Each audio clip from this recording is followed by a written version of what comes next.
Hey, how's it going? I'm Zero. I'm DK. And I'm Rizzo, and today in Anime Reaction, we watched the 7th episode of Girlish Number.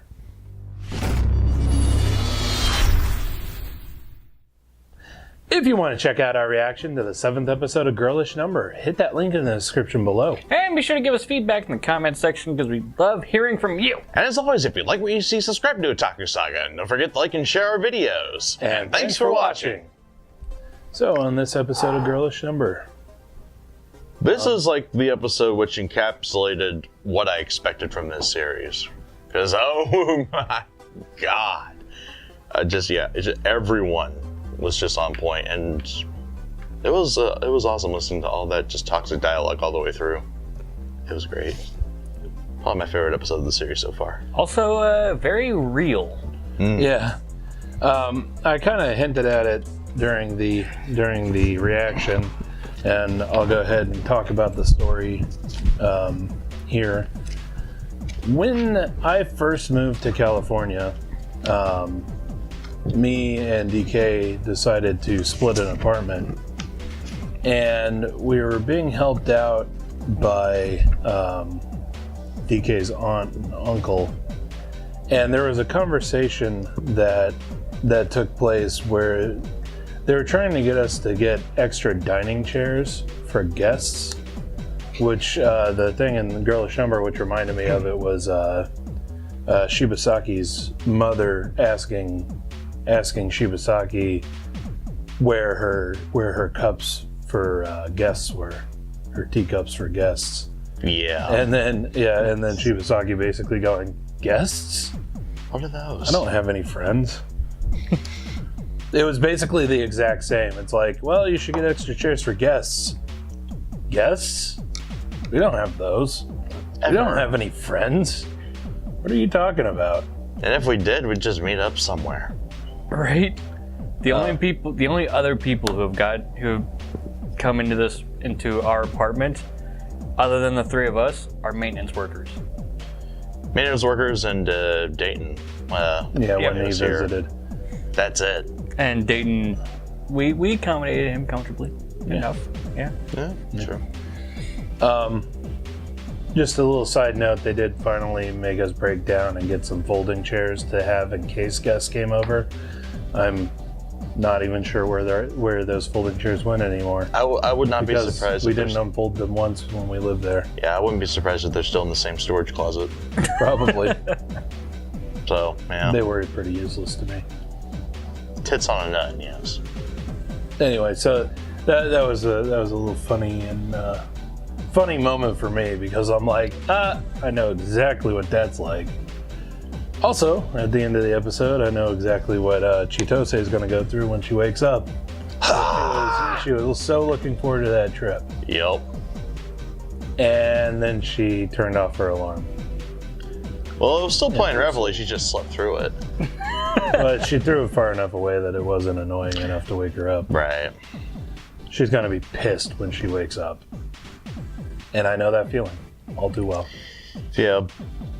But as I noted at the end of the reaction, I think this might create a hell of an opportunity as Momoka, well, she was kind of talking with family, and then she receives a text regarding a dinner party for the Pre-Para, another season Pre-Para coming up, which her mom does a voice for. Yeah. And they want to get her in on it, if you remember from a couple episodes back. But they're having a dinner party that she's been voluntold to go to. And then I think it was Chitose invited her to go on the trip. Yeah.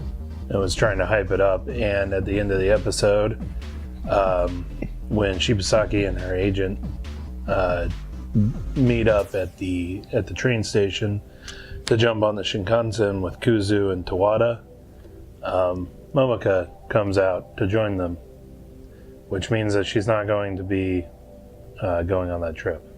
Or going on the dinner party slash meeting, which means that she's probably not going to end up taking that part. No. Probably not. But this opens the door, possibly for Chitose to slide in. I doubt it would be Chitose. I know, but given the fact that Chitose technically has a lead role under her belt, I would not put it past this anime. Maybe. And that would definitely create some strain between Momoka and Chitose. Also, I love the reasoning why they are going on this trip. The reason why is because after having I guess viewing session of Shibasaki, her mom calls up her dad and says, "Hey, you should talk to your dad." Shibasaki doesn't want to do that, and before she can really decide, Kuzu takes the phone. Kuzu. Yeah, let me stop right there. Kuzu takes The trash gets a hold of the phone. Can I stop stop the detail real quick and say, if my boss ever touched a phone that was connected to my parents, bad shit would happen. Yeah. Very quickly. I'd knock the fucker's lights out. I'm sorry, boss, if you're watching, but you don't do that. Don't jack my phone when I'm talking with family. Yeah, it's more. My boss has no business talking to my parents. Yeah. Yeah. So, I don't care what the circumstances would be. That's not okay. And especially when that's you're crossing the line. Especially in this case, when your boss is a shitbag like Kuzu, anyway. And Kuzu goes and does what Kuzu does. And makes everything worse. By talking about breasts. Well, talking about not providing comfort to men all over the country. By talking about breasts. Well, the whole connotations that go with the word comfort. Yeah, exactly. I'm sure that poor Mr. Shibasaki thinks that his daughter's doing porno. Or worse. And then, in a classic Kuzu dick move, hands it off to Tawada. Hands the phone off to Tawada. He just says hello, and then not like 2 seconds later, begging for mercy. Yeah. Oh my god. Damn. I want to wring Kuzu's neck. Yeah, what a dick. I know. So like, every time he opens his mouth or like exists, it triggers a homicidal urge. I need help. So they decide that they're going to fix the problem by showing up to her parents' house in person and giving a formal apology.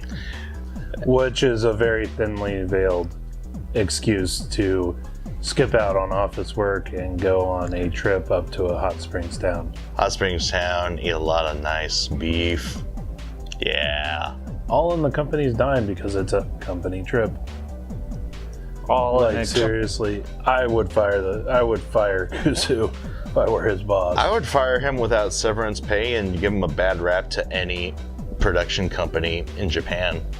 I would try my damnedest to blacklist him from the Japanese entertainment industry for this kind of shit.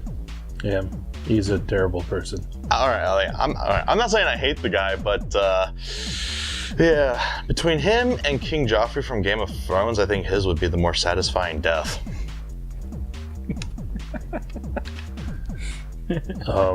Yeah.